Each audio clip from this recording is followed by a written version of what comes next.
Well, some people see your son as a hero, some people see him as a villain. You're his dad. When you saw him being taken out of the embassy a fortnight ago, what did you think? Oh, I felt anguish.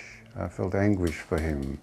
But I did notice that Julian had combed his hair, but he hasn't weathered well after 18 months of isolation and no-touch torture, I think we call it.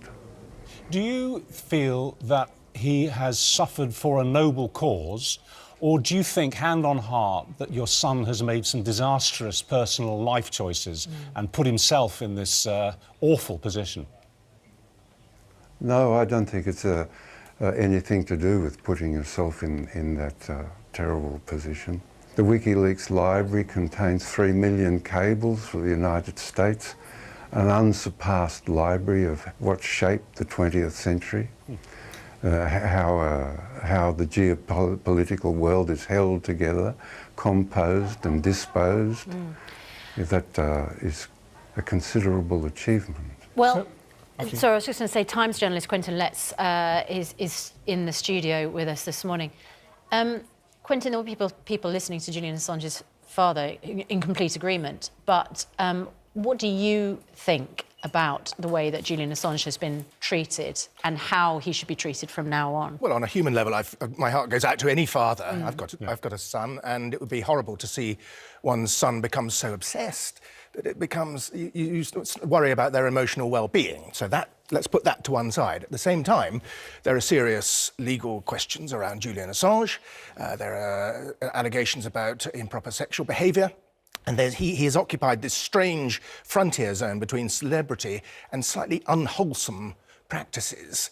And the stuff that he was printing and publicising, you have to accept, I think, that it has done damage to the West's military well-being. And at what point do you say, I believe in free speech? And at what point do you say... And shining a light on some of the darker but at recesses. what point do you also say, I am a member of Western society and I don't want to be attacked by our enemies? And that is the difficulty. So I think, although on a human level, sure, I feel sorry for the dad, I can't feel sorry for Julian Assange. Well, let's move on to another point here, John. We've spoken about the cause, if you like. We've heard what Quentin said, and he represents a large body of opinion on that. What about these sexual charges, which he may well face in Sweden? He may be extradited to Sweden to face up to those, and those, let's face it, are one of the reasons that he went into hiding, one of the reasons that he went to the embassy, because he didn't want to go to Sweden and face the consequences of the allegations made against him. What's he said to you about that? What's he said to you about that? I have to correct you on that. It's simply not so. It's wrong. Julian constantly offered, from the minute that he was notified that there were allegations, to be interviewed. He went to England upon permission from the prosecutor, Marianne Nye. She gave permission. Instantly, Julian left. She issued a warrant. Julian sought protection of the embassy because his offers, which included protection from being extradited to the United States or any other country, were constantly ignored, ceaselessly ignored, overlooked. In 2013, the Swedes wanted out of it. They wrote to the Crown Prosecuting Service, the Swedish Prosecuting Authority under Marianne Nye, wrote to the Crown Prosecuting Service suggesting that they'd drop the case. The CPS, the Crown Prosecuting Service under Paul Close, wrote back saying, no, you're not getting cold feet on this.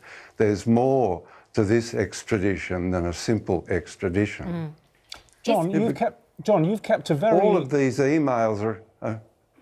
matter of record. All of these emails are available in Stefan Marizi's witness statement. John, I'm sorry to interrupt you. It's difficult. Judge Arbuthnot Court. All right, I'm sorry to interrupt. It's a little difficult having a conversation over such a distance by satellite, but we do want to ask one or two more questions.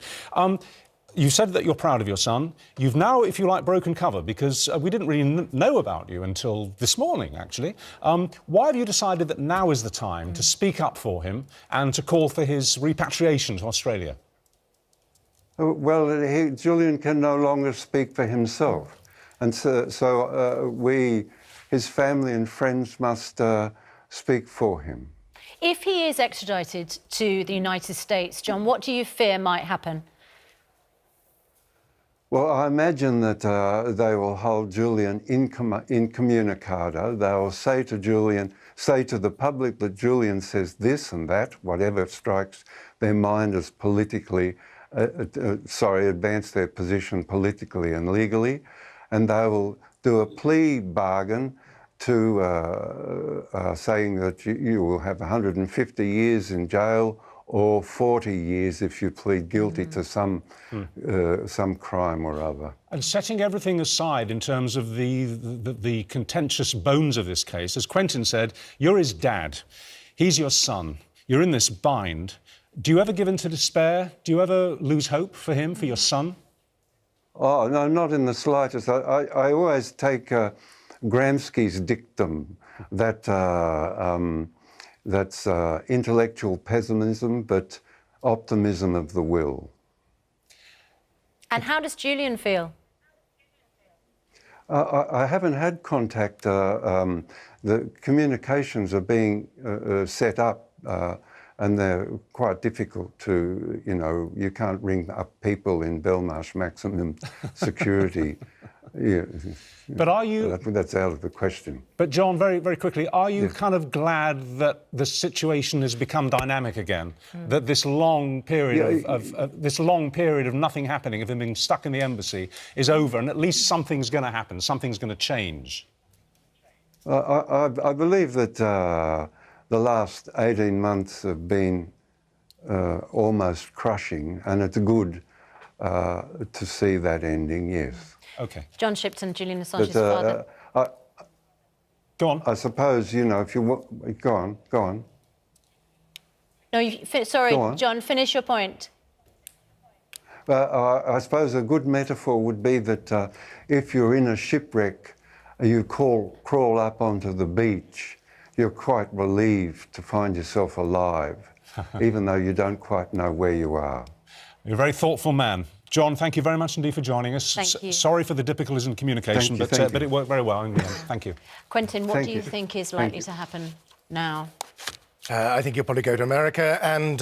face 40 years on a plea bargain? If the Americans have got any sense, no, because that'll just make... I just found the way that he disappeared into that embassy rather than facing justice. I mean, the father is a very sympathetic figure and is much more sympathetic than Julian Assange, but I would try to teach my son to come out, hold your head high and face justice.